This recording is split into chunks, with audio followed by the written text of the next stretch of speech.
On this glorious Easter Sunday, Neste glorioso domingo de Páscoa, escolhi falar primeiramente sobre a ressurreição, que é um pilar de nossa fé. A ressurreição literal de Jesus é, naturalmente, o tema de tantas escrituras que acabou se tornando uma doutrina estabelecida para os que creem na Bíblia e no livro de Mórmon. Para nós, a ressurreição universal é igualmente certa. Conforme ensina o livro de Mórmon, o espírito e o corpo serão novamente reunidos em sua perfeita forma. Ora, esta restauração acontecerá com todos, tanto velhos como jovens, tanto escravos como livres, tanto homens como mulheres, tanto iníquos como justos. Pergunto-me se apreciamos plenamente o grandioso significado de nossa crença em uma ressurreição literal e universal. A convicção de que a morte não é o fim de nossa identidade muda toda a perspectiva de nossa vida mortal. Ela influencia a maneira como encaramos os desafios físicos da mortalidade. Ela nos dá a perspectiva e a força para suportarmos os desafios mortais enfrentados por todos e cada um de nós e por aqueles a quem amamos. Significa que as deficiências mortais são apenas temporárias.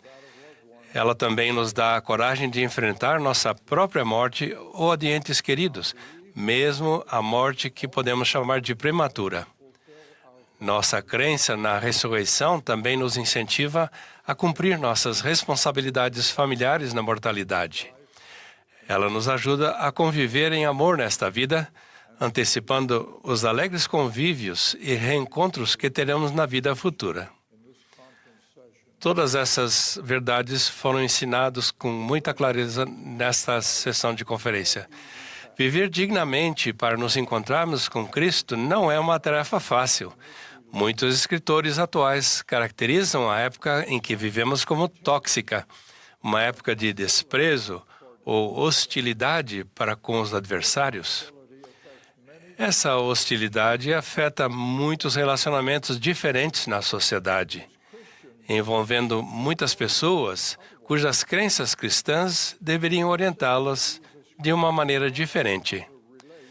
Nosso Salvador Jesus Cristo ensinou-nos como nos relacionarmos uns com os outros.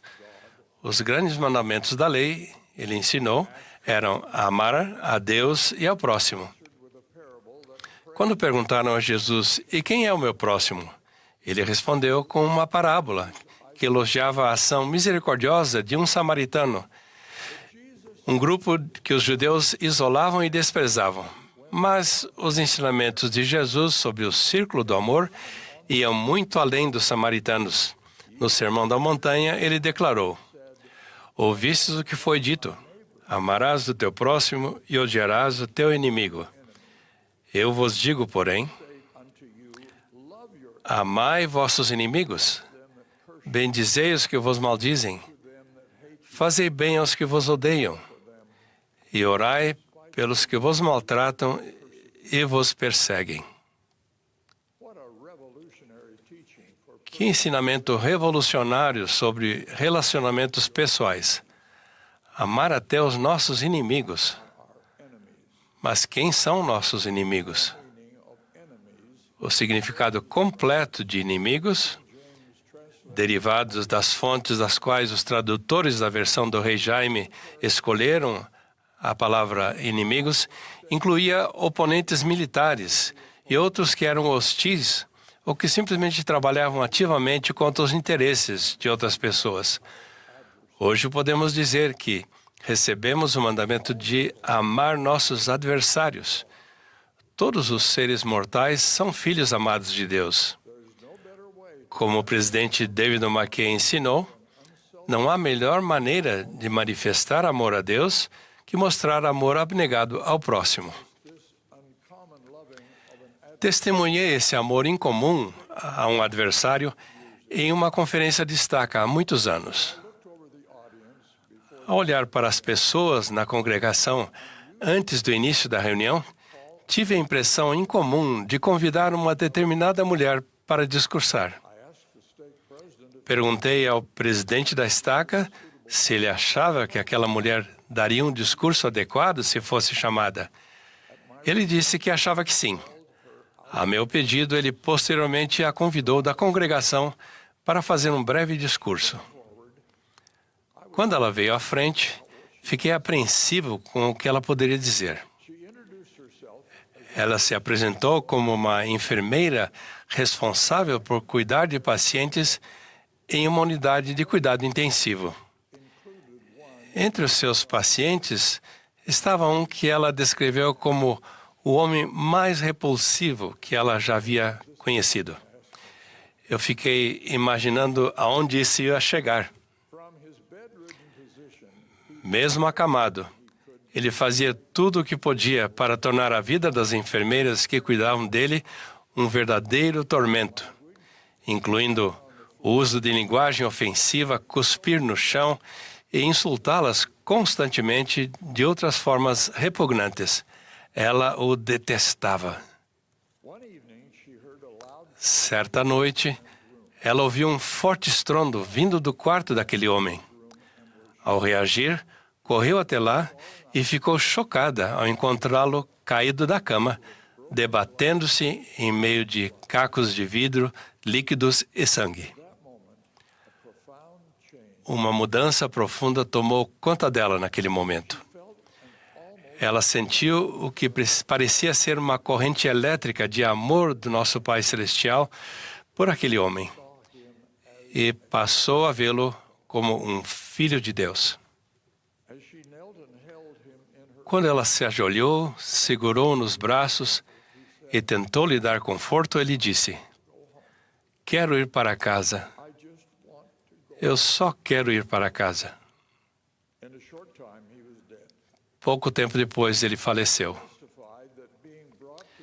Ela testificou que passar a ver alguém que ela detestava como um filho de Deus foi uma das maiores experiências espirituais de sua vida. Para mim, essa foi uma lição que eu precisava aprender sobre o amor de nosso Pai Celestial por todos os seus filhos.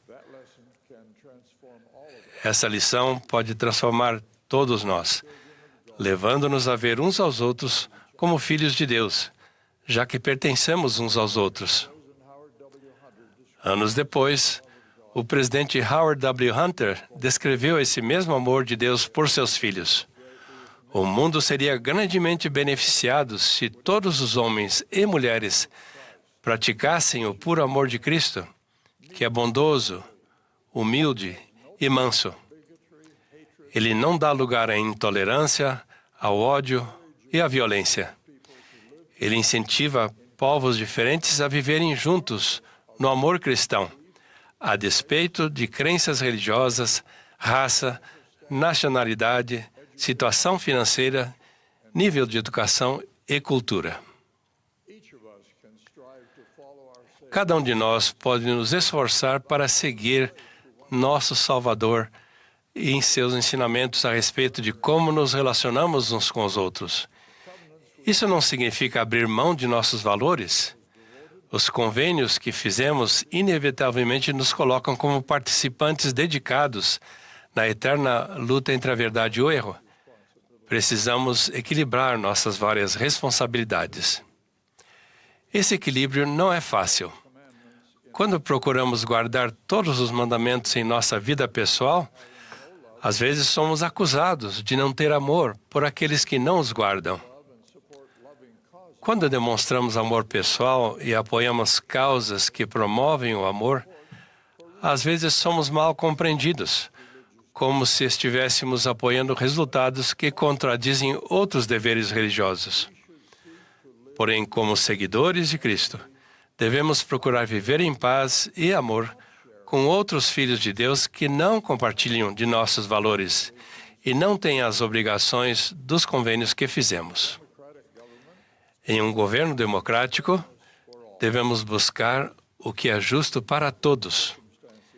Em muitas circunstâncias, a desconfiança ou até mesmo a hostilidade entre desconhecidos gradualmente dá lugar à amizade quando o contato pessoal gera respeito mútuo. O profeta Joseph Smith ensinou que devemos derramar amor a todas as pessoas.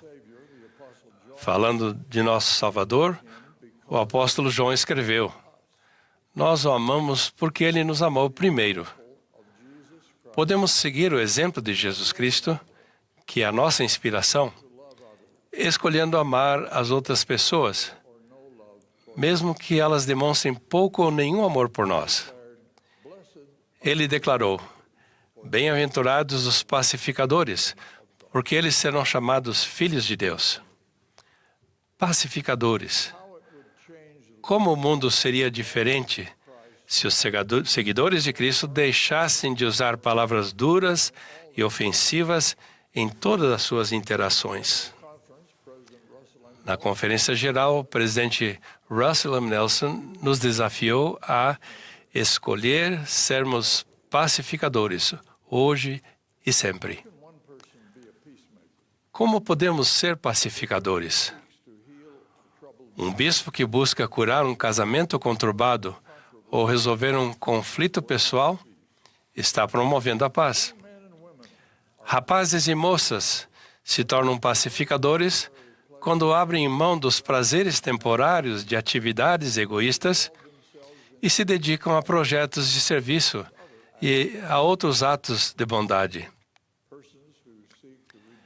Pessoas que procuram reduzir o sofrimento humano e promover o entendimento entre diferentes povos também são importantes pacificadores.